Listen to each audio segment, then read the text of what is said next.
هاي، مرحبا بكم في قناتي قناة طويلة فلقر. اليوم جيت لكم بمقطع جديد وراح نتكلم فيه عن الولد اللي صار ترند في يومين، القاتل الوسيم. أتوقع أن كلكم تعرفونه وكلكم شفتم مقاطعها اللي انتشرت في التيك توك في الوقت الأخير هذا. اليوم راح أجيب لكم قصته وليش انسجن وكل التفاصيل بتكون في هذا الفيديو.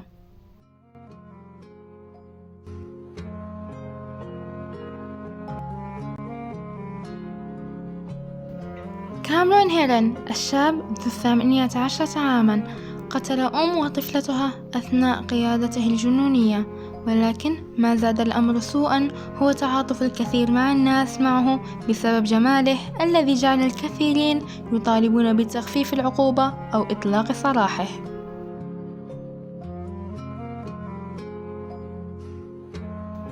كاميرون هيرن فتى مولع بالسباقات وحب السيارات، ولكن حبه هذا جعله يوافق على إقامة سباق غير شرعي مع صديقين اثنين له.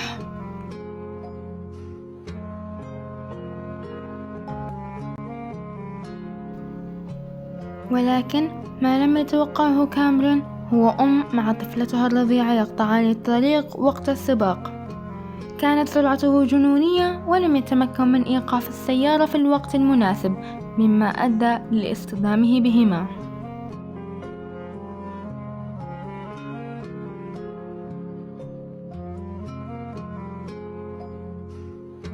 وهذا ما أثار غضب الكثيرين مما سمعوا وشاهدوا الحادثة. حكم عليه القاضي بالحبس مدة 30 سنة، ولكن بعد الدفاع عنه من قبل موكله أصبحت 24 عام فقط.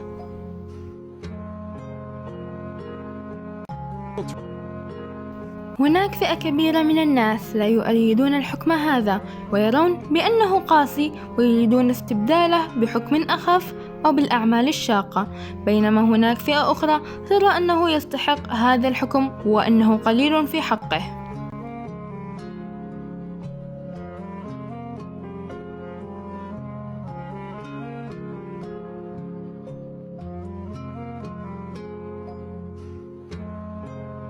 Was appropriate. I agree that youthful offender was something that the court could have done. I did consider it. I carefully considered it.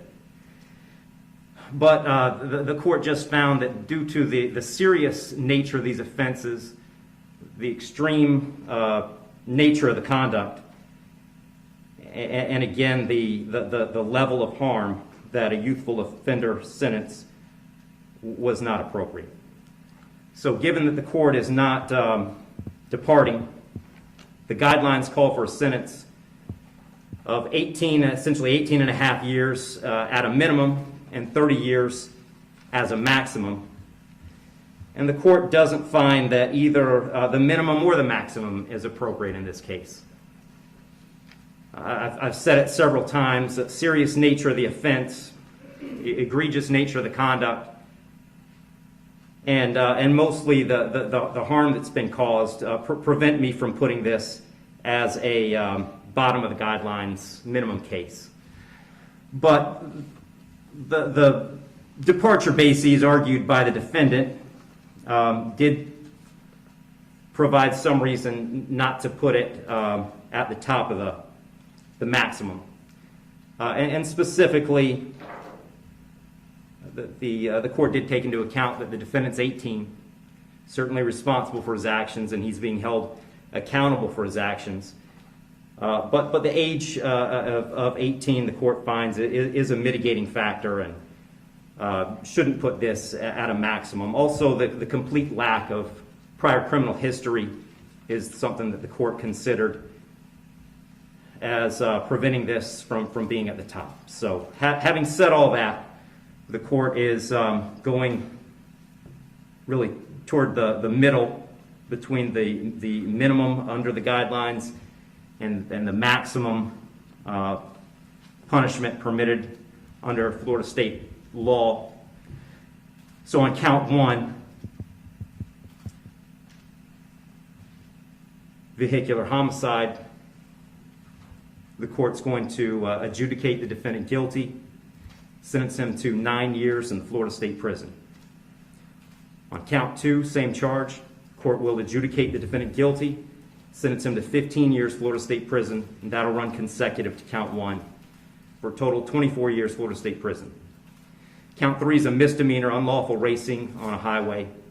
So the court will adjudicate the defendant guilty, sentence him to time served. Give credit for time served, I believe, 2 days. Court will impose mandatory court costs. Mr. Herron, you have given up the right to appeal the determination of your guilt or innocence. You do have 30 days to appeal the sentence of the court. And I'll direct the bailiffs to take Mr. Herron into custody.